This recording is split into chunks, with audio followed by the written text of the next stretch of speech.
Saudaraku, mari kita membahas tema di mana ada iri hati, di situ ada kehancuran. Yakobus 3 ayat 16. Sebab di mana ada iri hati dan mementingkan diri sendiri, di situ ada kekacauan dan segala macam perbuatan jahat. Pernahkah saudara menyaksikan sebuah gereja yang dulunya hangat dan penuh kasih, perlahan-lahan menjadi dingin dan penuh konflik?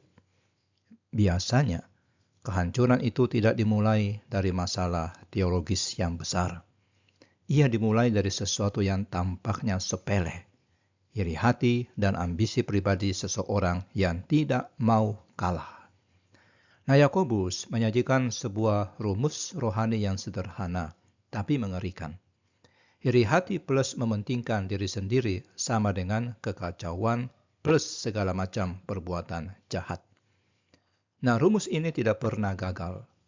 Dimanapun kedua benih beracun ini ditanam di gereja, di keluarga, di tempat kerja, hasilnya selalu sama, kehancuran total.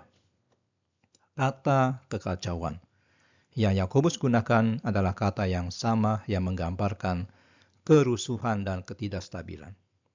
Rasul Paulus memakai kata yang sama ketika mengingatkan bahwa Allah bukanlah Allah kekacauan, melainkan Allah damai sejahtera. Nah, ketika iri hati menguasai hati para pemimpin, ibadah yang seharusnya penuh damai berubah menjadi arena atau area pertarungan ego.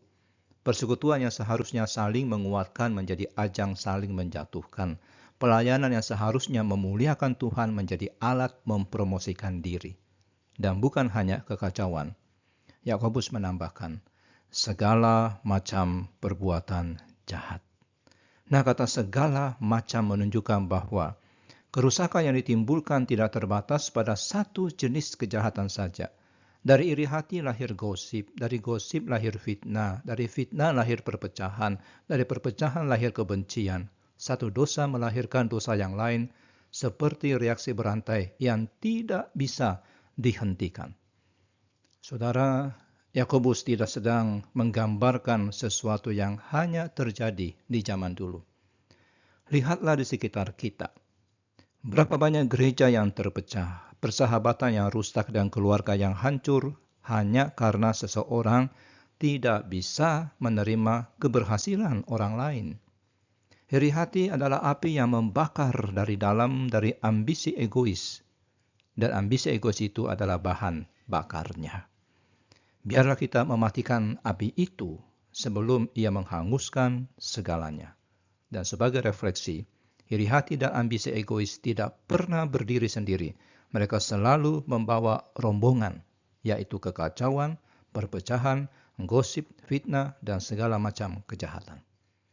Jika kita melihat gejala-gejala ini di sekitar kita, saatnya memeriksa apakah akarnya ada di dalam hati kita sendiri.